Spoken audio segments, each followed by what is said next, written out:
Good evening, students, and how are you? I hope all of you are well. और festivals आपका सभी का अच्छा गया होगा, तो फेस्टिवल से थोड़ा बाहर आइए, ठीक है। और अपने सेशनल्स जो है आपके होने वाले हैं सितंबर एंड अक्टूबर में, हर स्कूल में अलग अलग टाइम पीरियड पर सेशनल होंगे, तो उन सेशनल की प्रिपरेशन के लिए रेडी करिए अपने आप को, ठीक है। And very very happy independence day to all of you. आप सभी को स्वतंत्रता दिवस की हार्दिक शुभकामनाएं, जो कि 15 अगस्त को सेलिब्रेट करेंगे हम लोग, ठीक है। इससे पहले बेटा हमने केमिकल काइनेटिक्स से रिलेटेड जितने भी टॉपिक्स किए थे उन टॉपिक्स को रिवाइज कर लीजिएगा। मैं बार बार डेली वीडियो स्टार्ट करने से पहले कहता हूँ कि जो टॉपिक्स आप कर चुके हैं उन टॉपिक्स को रिवाइज करते रहिए और अपने नोट्स बनाते रहिए, ठीक है। आज एक बच्ची ने कमेंट सेक्शन में कुछ पूछा था कि सर आपकी जो साउंड है वो थोड़ी दबी हुई आ रही है, तो बेटा उसके लिए हम वर्क कर रहे हैं। अब जो साउंड है वो मुझे भी पता है कि दबी हुई आ रही है, क्लियर नहीं है, वॉइस बैक साउंड भी आ रहा है, नॉइज़ भी है, तो उसके लिए हम अपना बेस्ट कर रहे हैं जो कर सकते हैं, ठीक है। और आशा है कि उम्मीद है कि ये प्रॉब्लम हम सॉल्व आउट कर देंगे, ठीक है बेटा। आपकी आज हम जो स्टार्ट करेंगे वो सबसे पहले स्टार्ट हम आपको बताएंगे कि कोलाइजन थ्योरी होती क्या है, what do you mean by the collision theory, okay. तो वीडियो स्टार्ट करने से पहले टुडे डेट इज यूनिट 4। अगर किसी बच्चे को कोई न्यूमेरिकल सॉल्व नहीं हो रहा हो एनसीईआरटी से रिलेटेड या अपनी जो भी आप बुक्स में स्टडी कर रहे हैं उन बुक से रिलेटेड कोई न्यूमेरिकल सॉल्व नहीं हो रहा है, तो आप मेरे से पुटअप कर सकते हैं क्वेश्चन, ठीक है। उस क्वेश्चन को मेरे व्हाट्सएप नंबर पे सेंड कर सकते हैं पर्सनली, ठीक। तो now today our topic is collision theory. Collision theory, देखिए कोलाइजन मीन्स होता क्या है। कोलाइजन मीन्स होता है आपस में टकराना। हिंदी में अगर हम इसको समझें तो कोलाइजन मीन्स इज द आपस में टकराना। किसका टकराना? रिएक्टिंग मॉलिक्यूल्स का। और रिएक्टिंग मॉलिक्यूल्स के आपस में कोलाइड होने से ही प्रोडक्ट का फॉर्मेशन होता है। किसका फॉर्मेशन होता है?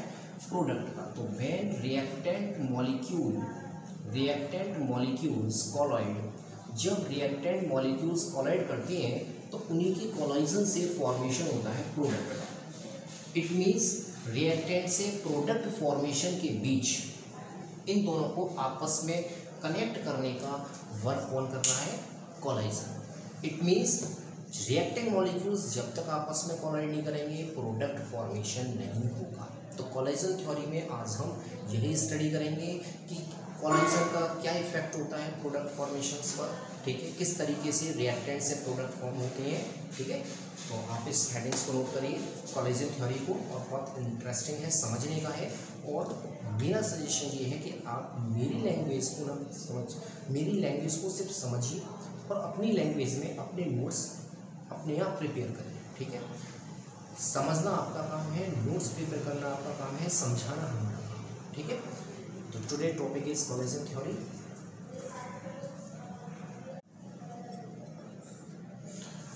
Now we will start the collision theory. Collision theory में सबसे फर्स्ट आपका फीचर्स, देखिए कोलाइजन थ्योरी जो थी उसके कुछ फीचर्स थे। फीचर्स क्या थे कि number first,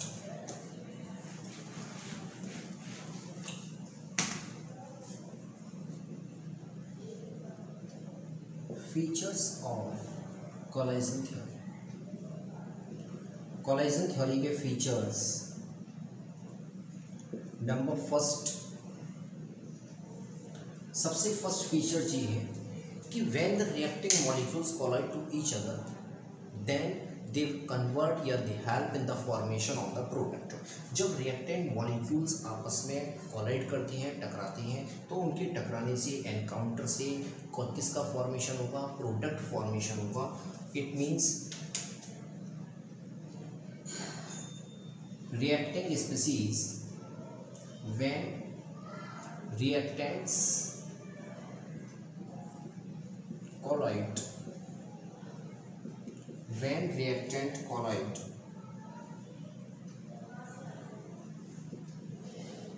to each other,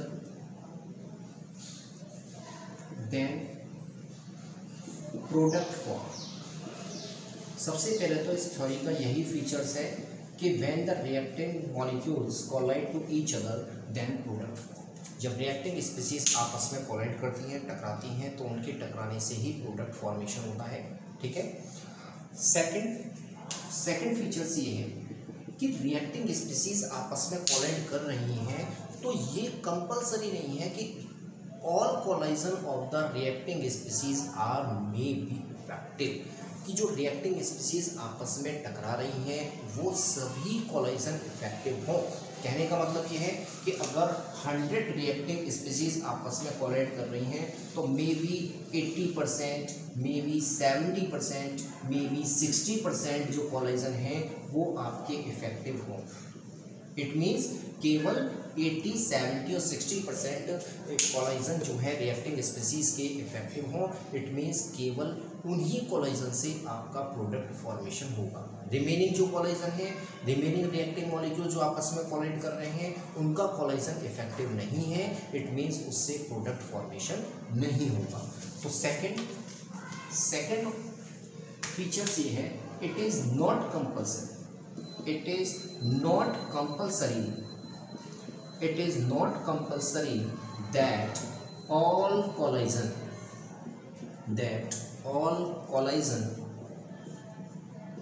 of reacting species are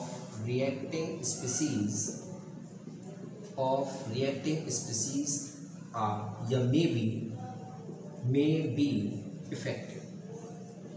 ठीक है। राइटिंग में बेटा थोड़ी दिक्कत आ रही होगी, ठीक है, मेरे ख्याल से नहीं आ रही होगी प्रॉब्लम राइटिंग्स में, आपको क्लियर होगा सब कुछ। तो it is not compulsory that all collision of the reacting species में बी इफेक्टिव। ये कंपलसरी नहीं है कि जितने रिएक्टिंग मॉलिक्यूल्स आपस में कोलाइड कर रहे हैं, एनकाउंटर हो रहे हैं, एनकाउंटर मीन्स आपस में टकरा रहे हैं, उन सभी के टकराने से प्रोडक्ट फॉर्मेशन हो। अब थर्ड फीचर्स क्या है कि थर्ड फीचर्स ये है कि इफेक्टिव कोलाइजन कौन सा होगा। इफेक्टिव कोलाइजन वही होगा जो एनर्जी बैरियर को अचीव कर लेगा। कल भी मैंने बताया था कि रिएक्टिंग स्पीसीज के पास कम से कम एक minimum amount of energy is required to convert into the product. Reacting species से प्रोडक्ट बनने के लिए उनके पास एक मिनिमम अमाउंट ऑफ एनर्जी होनी चाहिए, जिसे हम कहते हैं थ्रेशहोल्ड एनर्जी और एनर्जी बैरियर, जिसको हमने प्रीवियस लेक्चर में बताया भी था। ठीक है। तो इफेक्टिव कोलाइजन कौन से होंगे? इफेक्टिव कोलाइजन वही होंगे। इफेक्टिव वर्ड किसके लिए आ रहा है? थ्रेशहोल्ड एनर्जी के लिए। Effective collision of reactant is those which possesses या which have the minimum amount of energy. मतलब इफेक्टिव कोलाइजन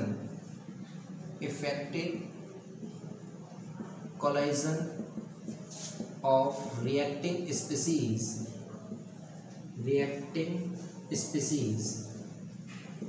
मीन्स, इसका मतलब क्या है? इसका मतलब ये है effective collision reacting species means that these reactant achieve,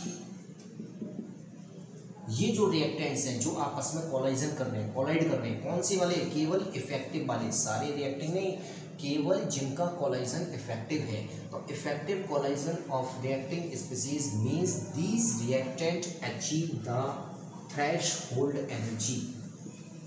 किसको अचीव कर लेंगे? Threshold energy. तभी इनका कोलाइजन इफेक्टिव होगा, अदरवाइज इनका कोलाइजन एंड काउंटर भी इफेक्टिव नहीं होगा। तो these are the 3 features of the collision theory. Collision theory के 3 फीचर्स हैं। Number first, again I repeated that, जब तक आप इनको रीड करिए, ओनली 2 मिनट्स।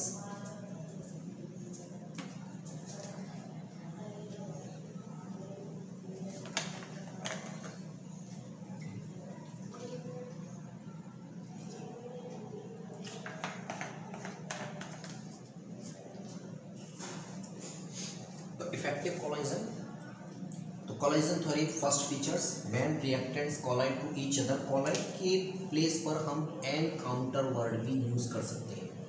ठीक है, इसको हम एनकाउंटर वर्ड से भी रिप्लेस कर सकते हैं। तो when reactant collide to each others then product form. सबसे पहली बात तो प्रोडक्ट का फॉर्मेशन ही तभी होगा जब रिएक्टिंग स्पीसीज आपस में कोलाइड करेंगी, टकराएंगी। Second, it is not compulsory that all collision of reacting species may be effective.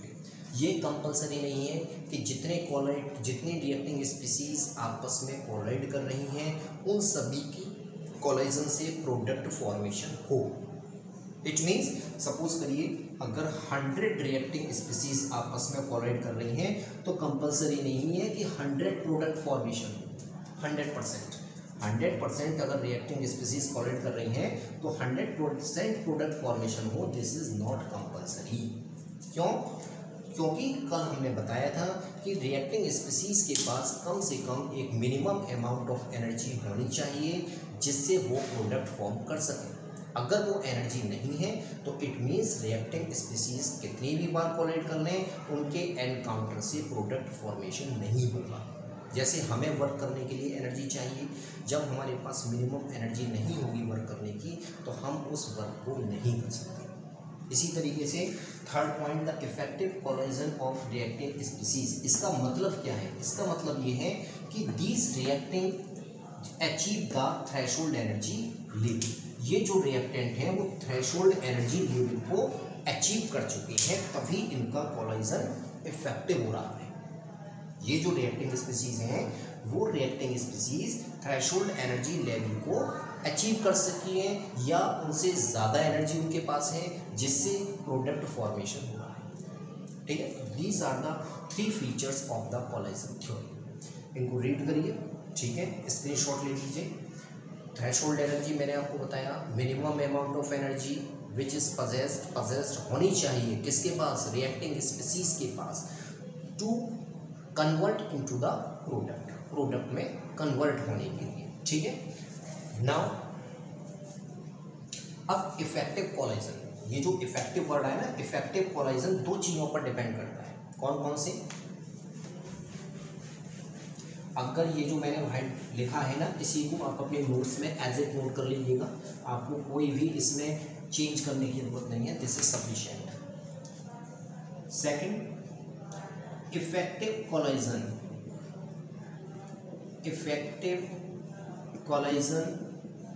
Of reacting species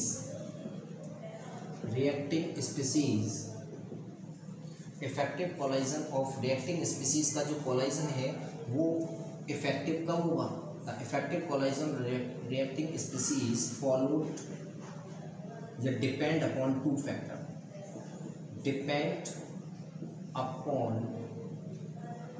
2 factor.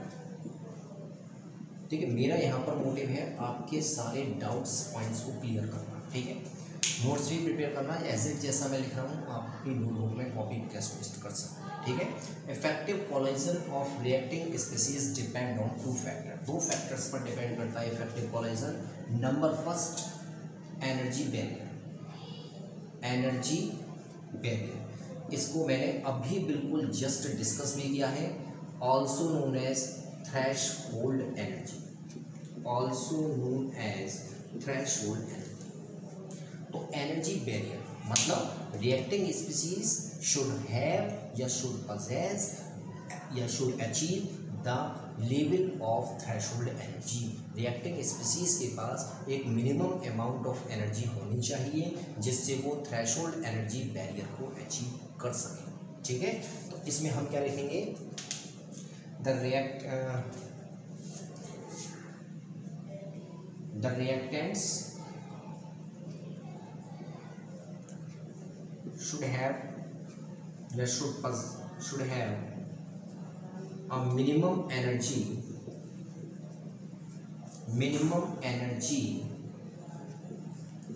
to achieve और to क्रॉस भी कर सकते हैं। किसको क्रॉस करना है? The reacting should have a minimum energy, a minimum amount of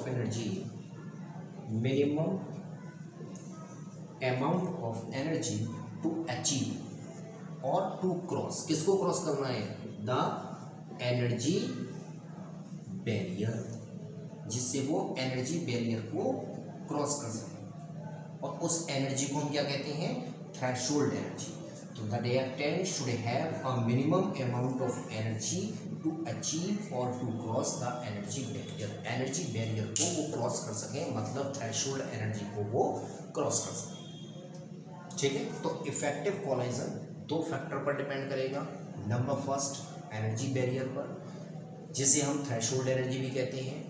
it means reacting species के पास minimum amount of energy होनी चाहिए जिससे वो एनर्जी बैरियर को क्रॉस कर सके, और जब वो एनर्जी बैरियर को अचीव कर लेंगे या क्रॉस कर लेंगे तो इट मीन्स उनका जो कोलाइजन होगा वो इफेक्टिव होगा।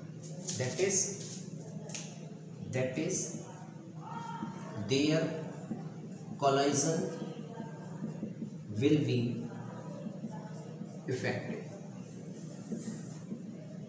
इसका मतलब क्या है, इसका मतलब ये है कि उनका जो कोलाइजन होगा वो इफेक्टिव होगा। दैट इज प्रोडक्ट फॉर्मेशन होगा, प्रोडक्ट का फॉर्मेशन होगा उनके कोलाइड करने से। ठीक है, तो ये आपका फर्स्ट फैक्टर हो गया, energy barrier and threshold energy भी कह सकते हैं इसको। Second is most important, second factor is orientation. Second is orientation of reacting species during collision। जब रिएक्टिंग स्पीसीज आपस में कोलाइड कर रही हो तो उनका जो ओरिएंटेशन है, ओरिएंटेशन तो आप जानते होंगे, 12th स्टैंडर्ड के स्टूडेंट हैं। ओरिएंटेशन माने उनका अरेंजमेंट कह सकते हैं। रिएक्टिंग स्पीसीज का अरेंजमेंट भी इफेक्टिव होना चाहिए। The orientation of reacting species during collision, जब वो आपस में कोलाइड कर रही हो रिएक्टिंग स्पीसीज तो उनका जो ओरिएंटेशन है वो भी कैसा होना चाहिए, इफेक्टिव होना चाहिए। तो सेकंड पॉइंट नोट करें।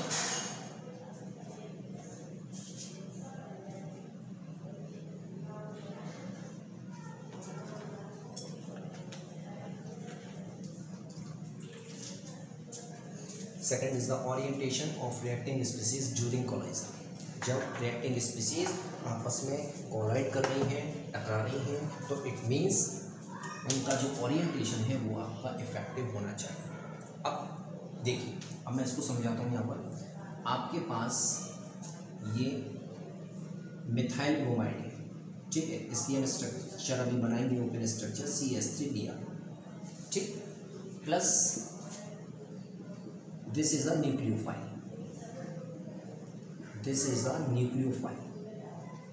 अब जिन स्टूडेंट्स को न्यूक्लियोफाइल भी नहीं पता है कि न्यूक्लियोफाइल क्या होता है, ठीक है, तो मैं कुछ शॉर्टली थोड़ा सा बता देता हूँ।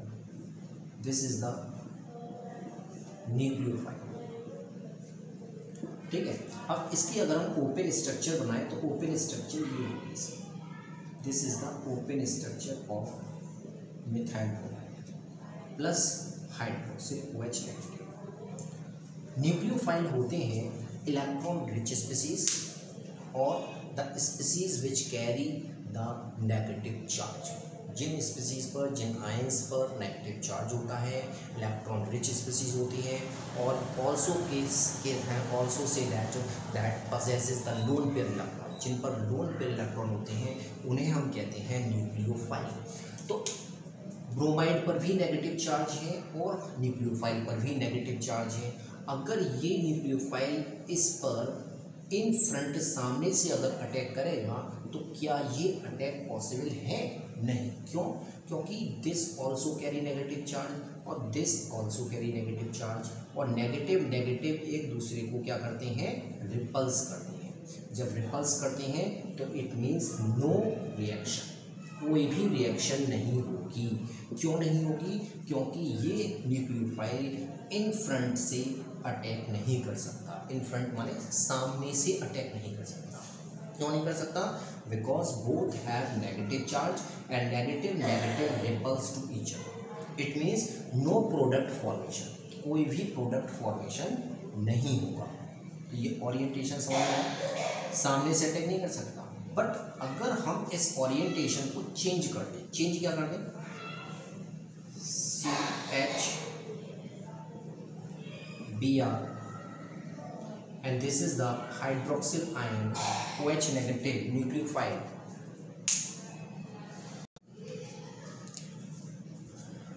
मैंने बेटा वीडियो इसलिए पेस्ट करी थी क्योंकि मैं अभी चेक कर रहा था कि बैक साउंड इसमें नॉइज़ है या नहीं है। तो अभी भी नॉइज़ और बैक साउंड आपकी आ रही है, तो इसको हम बहुत जल्दी रिजॉल्व करेंगे जब तक आप वीडियो को इसी तरीके से, लेकिन साउंड क्लियर है, ठीक है।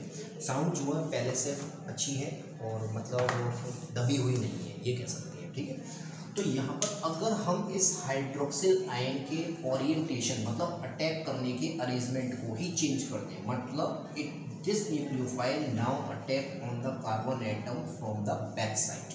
अगर ये हाइड्रोक्सिल आयन इस कार्बन एटम पर बैक साइड से अटैक करेगा तो इट मीन्स अब ये प्रोडक्ट फॉर्म कर सकता है। प्रोडक्ट फॉर्म कर सकता है कैसे? Carbon single bond hydrogen, single bond hydrogen and single bond hydrogen. Hydroxyl ion OH negative, आपने रिएक्शंस पढ़ी होगी अगर ऑर्गेनिक केमिस्ट्री में, आपने halo alkane hello Erin chapter read करा है। डॉटेड लाइन से हम रिप्रेजेंट करेंगे दोनों न्यूक्लियोफाइल को, ब्रोमाइड को भी डॉटेड लाइन से, जो बॉन्ड है उसको डॉटेड लाइन से, और इसका जो बॉन्ड है वो भी डॉटेड लाइन से रिप्रेजेंट होगा क्योंकि कार्बन इज टेट्रावेलेंट। कार्बन जो होता है वो टेट्रावेलेंस होता है। इट मीन्स यहाँ पर कार्बन की वैलेंसी जो है वो 1 2 3 4 5 हो जाएगी अगर हम डार्क लाइन से रिप्रेजेंट करेंगे, ठीक है। तो इसीलिए डॉटेड लाइन से रिप्रेजेंट करेंगे एंड लास्ट में क्या होगा? लास्ट में आपका जो आपका हैलोजन है वो यहाँ से रिमूव हो जाएगा और रिमूव होकर ये फॉर्म करेगा प्रोडक्ट।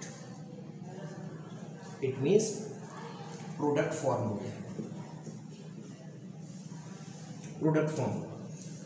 तो यहाँ पर हमने क्या देखा? यहाँ पर हमने ओरिएंटेशन ऑब्जर्व करा कि अगर हम सामने से अटैक करा रहे हैं तो they are repulse to each other, it means no reaction, reaction ही नहीं होगी।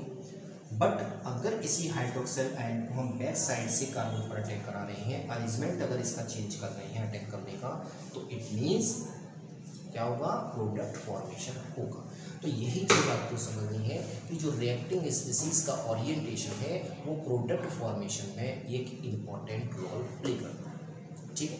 वन मोर एग्जाम्पल, एक और एग्जाम्पल लेते हैं, बहुत सिंपल सा, इसको आप स्क्रीनशॉट ले लीजिए। इसमें आपको कुछ लिखना नहीं है, इसमें आपको सिर्फ ये एग्जाम्पल ही दिखानी है, और अगर एग्जाम में आता है तो आपको हेडिंग्स लिख के एग्जाम्पल के थ्रू आप डिफाइन कर सकते हैं, ठीक है। जो मैंने डिक्टेट करा है, जो समझाया है, वही आपकी नोट्स है।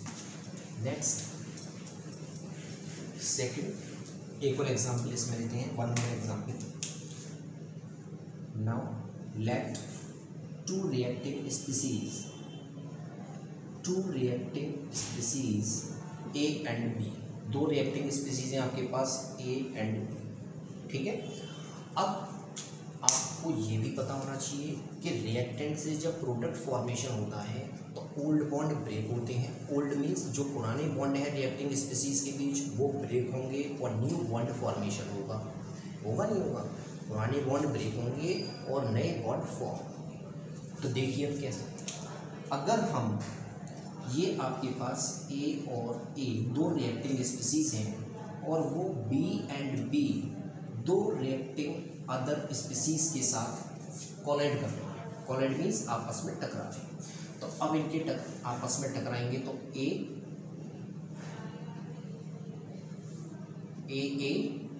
एंड बी, ठीक है। अब इनके बीच के बॉन्ड ब्रेक होंगे, आपको बताया था मैंने कि जो ओल्ड बॉन्ड है वो ब्रेक होंगे। इट मीन्स ये वाले बॉन्ड जो ओल्ड बॉन्ड है ये बॉन्ड ब्रेक हो जाएंगे और ए और बी आपका प्रोडक्ट फॉर्म होगा, प्रोडक्ट फॉर्म, ठीक है। क्यों? क्योंकि इनका जो आपस में कोलाइजन था, जो इनके बीच आपस में कोलाइजन हो रहा था, उस कोलाइजन से जब हमने कोलाइड करने के बाद बॉन्ड्स को ब्रेक करा, जो ओल्ड बॉन्ड थे उनको जब ब्रेक किया तो उनको ब्रेक करने से हमें ए बी और ए बी दो नए प्रोडक्ट फॉर्म हो गए। भाई ओल्ड बॉन्ड किसके बीच में बन रहा है? ए और बी के बीच ही तो बन रहे हैं। अब बहुत से स्टूडेंट्स क्या करेंगे, सोच रहे होंगे कि ये ओल्ड बॉन्ड है। भाई ये ओल्ड बॉन्ड था, ये तो ए और बी के बीच तो न्यू बॉन्ड फॉर्म होगा ना। ए और बी ये दोनों रिएक्टिंग स्पीसीज के बीच न्यू बॉन्ड फॉर्म होगा। तो ओल्ड बॉन्ड किसके बीच में बनना है? ए बी के बीच में।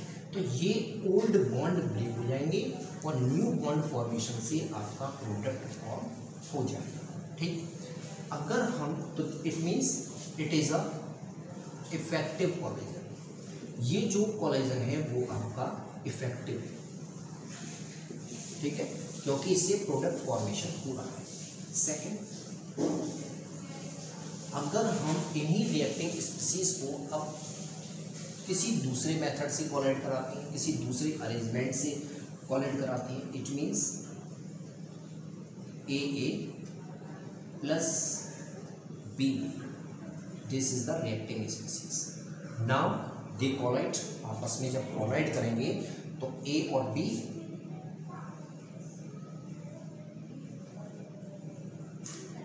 AA एंड B, ठीक है। अब यहाँ से प्रोडक्ट फॉर्मेशन हो रहा है, आप खुद ही ऑब्जर्व करके मुझे बताइए, खुद सोचिए कि यहाँ से प्रोडक्ट फॉर्मेशन हो सकता है। ओल्ड बॉन्ड किसके पीछे बन रहे हैं? इसके बीच में। ओल्ड बॉन्ड किसके पीछे बन रहे हैं? इसके बीच में। तो यहाँ से प्रोडक्ट फॉर्मेशन नहीं हो सकता। क्यों नहीं हो सकता? क्योंकि ओल्ड बॉन्ड ब्रेक होते हैं, न्यू बॉन्ड फॉर्म होते हैं। इट मीन्स ये वाला जो बॉन्ड है ये बॉन्ड ब्रेक होगा। जब ये बॉन्ड ब्रेक होगा तो इट मीन्स दोबारा आपके ए और बी ही फॉर्म हो जाएंगे। It means no new product form, कोई भी नया प्रोडक्ट नहीं बनेगा। नो न्यू प्रोडक्ट फॉर्म,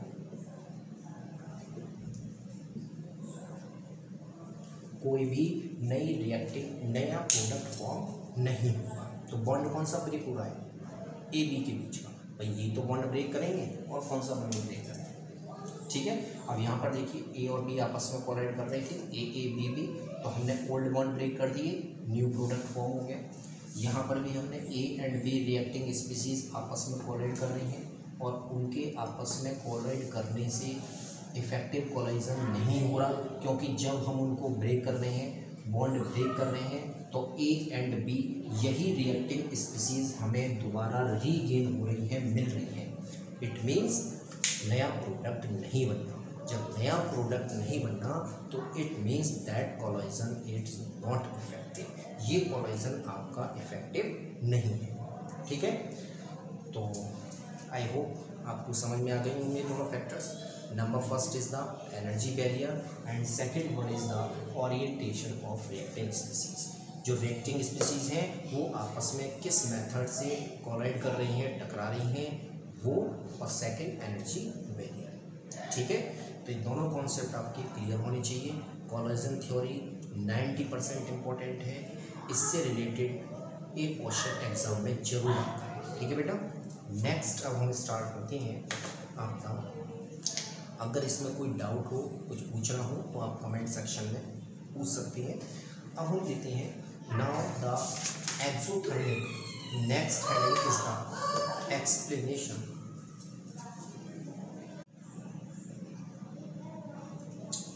इसी में नेक्स्ट आपका आता है बेटा, ये आपका कोलाजन थ्योरी फिनिश हो गई है। Next is the effect of temperature on the rate of reaction, ठीक है। Effect of temperature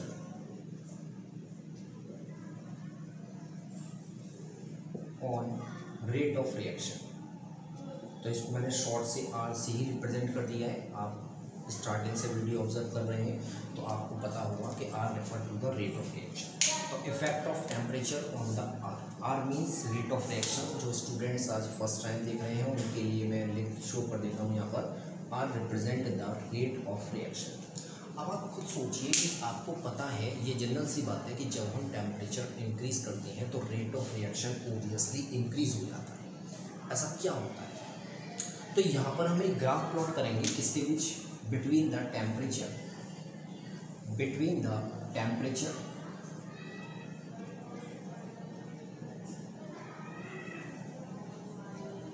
and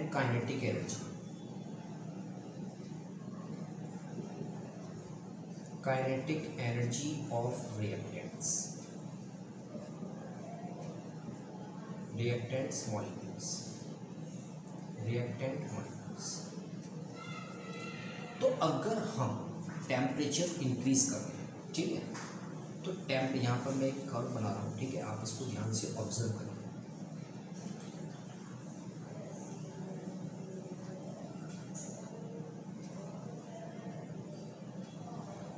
this is the temp T1, ये ग्राफ T2 पर है। और थर्ड कर्व जो हमने बनाया है, थर्ड कर्व में आपका इस तरीके से, ठीक है, ये T3, this is the T3, temperature T1, temperature T2 and temperature T3। 3 different temperatures पर हमने रिएक्टिंग स्पीसीज की काइनेटिक एनर्जी को मेजर कर रहे हैं। तो सबसे पहली बात, when the temperature is T1, जब रिएक्टिंग स्पीसीज का टेम्परेचर T है, तो आप यहाँ पर ऑब्जर्व कर रहे हैं कि ये जो एरिया है किसको रिप्रेजेंट कर रहा है? This area represent the kinetic energy of reacting species. जो रिएक्टिंग स्पीसीज है उनकी जो काइनेटिक एनर्जी है वो इतनी है। It means the area enclosed, A B C D, temperature T1 पर A B C D area enclosed हो रहा है। जब इतना एरिया एनक्लोज्ड हो रहा है तो इतनी पर्टिकुलर एरिया में जितनी भी रिएक्टिंग स्पीसीज आ रही है उन सभी रिएक्टिंग स्पीसीज का कोलाइजन इफेक्टिव होगा।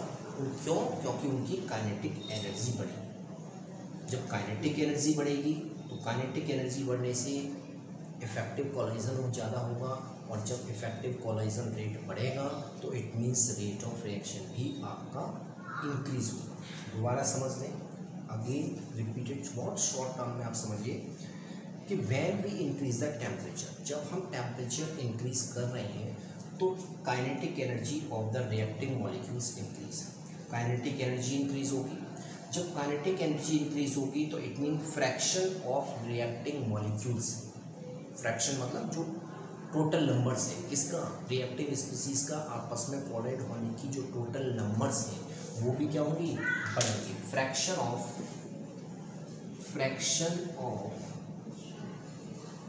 Collision, effective collision, fraction of effective collision, fraction of effective collision increase, ठीक है। ये जो बात है वो किस टेम्परेचर पर है? T। अब हमने टेम्परेचर को और इंक्रीज कर दिया, फर्दर इंक्रीज कर दिया T2। तो फर्दर इंक्रीज करने पर हम देख रहे हैं कि कर्व आपका थोड़ा अपवर्ड डायरेक्शन में जा रहा है। इट मीन्स अब आपका जो कर्व हो गया वो ये हो गया, EF, इसको EF नाम दे दीजिए, ठीक है। तो अब आपका जो कर्व है T2 टेम्परेचर पर वो क्या है? EFCD या CDEF, कुछ भी बोल सकते हैं, CDEF या DFCD, कुछ भी आपको बस यहाँ पर समझना है। तो एरिया इंक्रीज हो रहा है। जब एरिया इंक्रीज हो रहा है, काइनेटिक एनर्जी, टेम्परेचर बढ़ाने पर काइनेटिक एनर्जी इंक्रीज हो रही है, तो it means fraction of effective collision further increase. जो इफेक्टिव कोलाइजन है वो और इंक्रीज हो जाएगा। इट मीन्स प्रोडक्ट फॉर्मेशन और ज़्यादा होगा। जब प्रोडक्ट फॉर्मेशन इंक्रीज होगा then rate of reaction also increase, rate of reaction भी इंक्रीज होगा। नाउ अब हमने टेम्परेचर फर्दर और ज़्यादा इंक्रीज कर दिया, तो अब यहाँ पर आप ऑब्जर्व कर रहे हैं कि जो एरिया है वो आपका और बढ़ गया। देखिए GH, कुछ भी नाम दे दीजिए। अब आपका एरिया ये हो, इतना पर्टिकुलर एरिया। अब जब एरिया इंक्रीज हो रहा है तो इट मीन्स एरिया इंक्रीज हो रहा है, तो ये किसको रेफर कर रहा है कि इतनी एरिया में जितनी भी रिएक्टिंग स्पीसीज हैं उनकी काइनेटिक एनर्जी बढ़ गई। जब काइनेटिक एनर्जी इंक्रीज होगी तो it means fraction of effective collision increase होगा, प्रोडक्ट फॉर्मेशन इंक्रीज होगा, और प्रोडक्ट फॉर्मेशन जब इंक्रीज होगा तो it means that rate of reaction also get increase, rate of reaction भी बढ़ेगा। तो इस ग्राफ का लास्ट कंक्लूजन क्या है? लास्ट कंक्लूजन ये है कि व्हेन टेम्परेचर इंक्रीज, जब हम टेम्परेचर को इंक्रीज करते हैं, that is fraction of effective collision, fraction of effective collision increase, fraction of effective collision, किसका effective collision? Of reacting species. बहुत से बच्चे सोच रहे होंगे किसकी बात चल रही है, तो हम यहाँ पर मेंशन कर देते हैं reacting species, reacting species increase, fraction of effective collision of reacting species increase. जब ये चीज़ इंक्रीज हो जाएगी तो it means rate of reaction भी आपका इंक्रीज हो जाएगा। ठीक है, ये आपका कॉन्सेप्ट था what is the effect of temperature on the rate of reaction. जब हम टेम्परेचर इंक्रीज करेंगे तो fraction of effective collision of reacting species increase, product formation increase, that is rate of reaction increase. इतना आपको करना है आज। ठीक है, टेम्परेचर कोफिशिएंट आपका कंप्लीट हो चुका है, कोलाइजन थ्योरी कंप्लीट हो चुकी है, एंड एक्सप्लेनेशन या effect of temperature on rate of reactions complete हो गया है। अब हम स्टार्ट करेंगे next topic is the exothermic endothermic reaction and activation energy, and last is the arguments equation. ठीक है, तो इतना ही आज करते हैं, सफिशिएंट है। ओके, और जो साउंड की प्रॉब्लम है उसको हम देखते हैं, लेकिन आज मुझे लग रहा है कि थोड़ा सा साउंड आपको सही लगेगी, पहले से बेहतर लगेगी। ठीक है, तो okay, thank you so much giving your precious time, and best of luck for your tomorrow and for your study. और बेटा आपसे लाइक शेयर और सब्सक्राइब करते रहिएगा और हमारे साथ जुड़े रहिएगा। यहाँ पर आपको notes, classes, video, live classes, everything will be available होगी। Okay, thank you so much.